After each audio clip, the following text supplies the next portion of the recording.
Epictetus, the great Stoic philosopher, declared that the secret is to associate only with positive influences whose company inspires you to perform at your peak. It's said that you are the sum of the 5 people with whom you spend the most time. All right, let's take a Stoic approach to this topic. We'll talk about 6 kinds of people who can mess with your Stoic mindset and how to deal with difficult relationships. To kick things off, I'd be grateful if you could like the video and subscribe to my channel so I can keep sharing the Stoic philosophy. If you haven't already, please do so, and turn on the bell so you don't miss a video. Persona Type 1, the complainer. Everyone has that one person in their life who can't stop finding fault, whether it's a friend, family member, or coworker. They ever misses a chance to vent their frustration, whether it's about the weather, their job, or even the cuisine at a famous restaurant. If you're wondering why this is important to me, you're right. I can choose to ignore them, but that's easier said than done. Exposure to such negativity on a regular basis has an impact on your mental health. Your emotional energy reserves are being steadily drained, like a leaking tap. Stoicism encourages us not to dwell in our troubles, but to find practical solutions. Take the hypothetical situation of working on a project with an eternal gripe warner as an example. Every meeting devolves into a tiring tirade of gripes with zero room for productive discussion. As a result, team morale plummets. You lose sight of the big picture, and you may even get disillusioned with the project and with life in general. When dealing with someone who is often complaining, there are a few tactics that Stoicism may teach us. To begin, whenever possible, try to keep your distance from this person. If that's not an option, maybe because they're close to you or work with you, then you can try to put some distance between yourself and them when they start ranting. Imagine their gripes as an storm, raging and disturbing but ultimately fleeting, and helpless in the face of the immovable mountain that is your inner peace.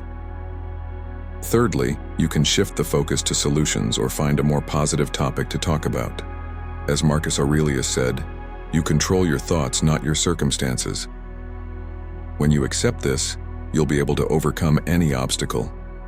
This timeless Stoic advice reminds us to protect our mental serenity by standing firm and refusing to let the negativity of those who moan all the time pull us away from our path of virtue and perseverance. Person number 2, the drama magnets. Picture yourself as a ship cruising serene waters until you come face to face with the drama magnet, a whirlpool in your life. It seems like this person is always involved in some sort of controversy or crisis. Even worse, they can draw you into their chaotic vortex like a whirlpool.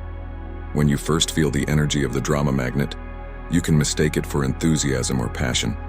But once you enter their domains, you'll quickly learn that it's as deadly and difficult as piloting a ship through a storm.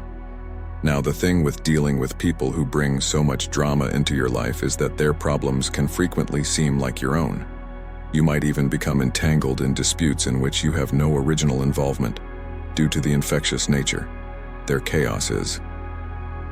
For the sake of argument, let's say you and your friend have a history of falling out with people in your inner circle. You observe that this pattern persists. One day they won't speak to Sarah, the next it will be Tom. Your buddy seeks your help. Nevertheless, you also find yourself at conflict with either Sarah or Tom as a result of your intervention. Here, thoughtful listening could be a useful tactic. If someone says something like, "I can't believe Sarah said that about me," you should mirror their words back to them instead of offering advice or taking sides. If Sarah's comments have made you feel betrayed, you could say as much. Becoming selectively unavailable is another strategy that may seem counterintuitive, but it enables you to offer emotional support without becoming involved in the drama yourself. As Stoicism teaches, we should not waste time worrying about other people's problems. We should instead devote our full attention to the tasks at hand. Particularly if they keep happening, try putting your phone on silent during specific hours and setting aside dedicated study or work time. Additionally, please be informed that you are not to be interrupted during these periods. Paraphrasing Seneca, the key to a happy life is living in the now, rather than worrying about what the future holds. Those people who seem to be able to attract drama may benefit much from this. Spend your time enjoying life to the fullest and not worrying about the next big problem. After all, you can only control the events that transpire in the here and now. On your journey towards self-improvement and serenity, be careful not to let yourself be carried away by whirlpools. Person number 3. Stay away from pessimists. Envision yourself as an artist, with each stroke of the brush bringing your vision to life on a canvas. The naysayer enters your studio, takes one look at your work, and starts to criticize it. They ask things like, "Are you sure about that color? It doesn't look realistic." They also mention that most artists struggle with making mistakes.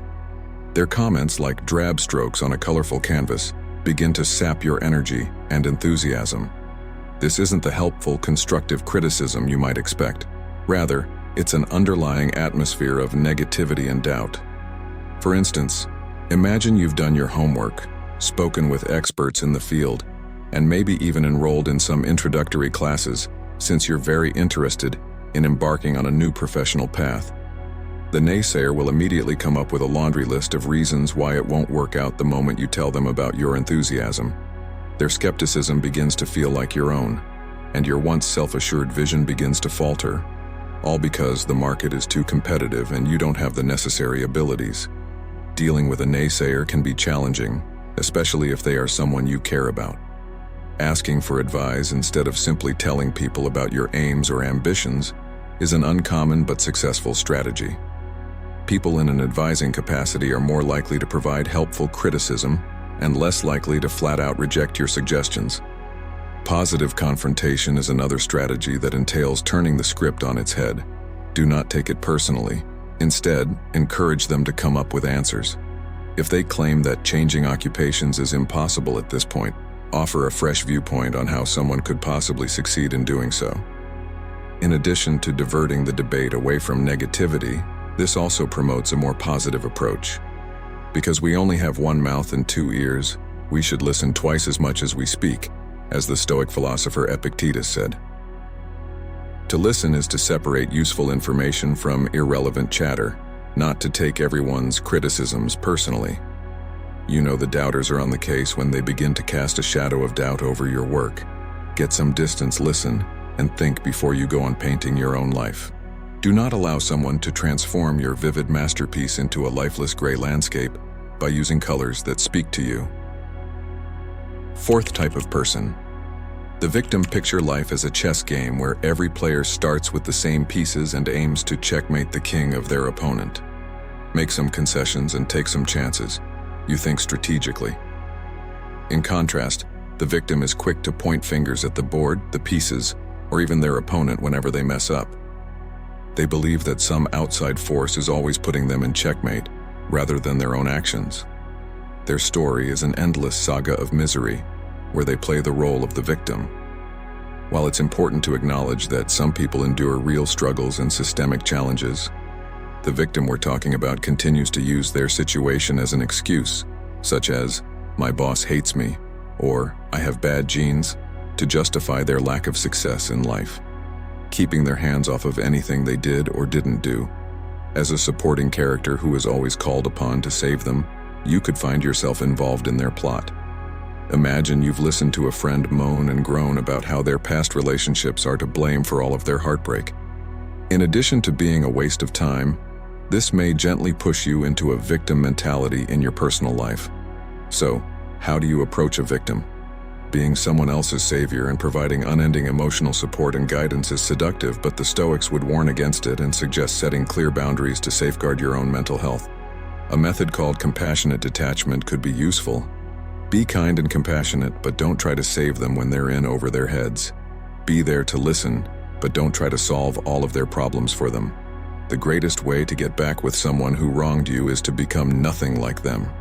Marcus Aurelius famously observed, "Do not succumb to the victim mentality if you find yourself believing their story. Embrace the power to shape your own destiny by taking charge of your own chessboard and making your own moves. Remember that being permanently in checkmate is frequently a choice, not a fate. Move your pieces forward, make strategic sacrifices when needed, and play for wisdom and progress, not vengeance or pity."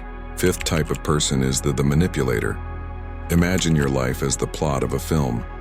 As the protagonist, you have a plan for how your story should go, including who will be your mentors and allies, and what the last act will entail. The manipulator, a mysterious producer, steps in and rewrites your script covertly until you discover your plot has taken a wrong turn. A master manipulator knows how to manipulate others emotionally and psychologically. They may use flattery, guilt trips, or outright lies to get what they want from you. Some friends are just more persuasive than others when it comes to asking for dinner money. They'll use phrases like, "I've been having a rough month and you're so successful," to persuade you to pay, even though it won't mean much to you. You eventually discover that someone has taken advantage of your generosity, but confronting them is awkward because they disguised it as a favor for a buddy who is struggling. Dealing with manipulators may be rather challenging. One strategy that some experts recommend is fogging, when you agree with the manipulator's words to the extent that they are true, but refusing to be swayed by emotional manipulation. "I've been performing well, but we can still split the cost like we always do if they suggest you pay for dinner because you're so successful." Another strategy is to establish and stick to firm limits.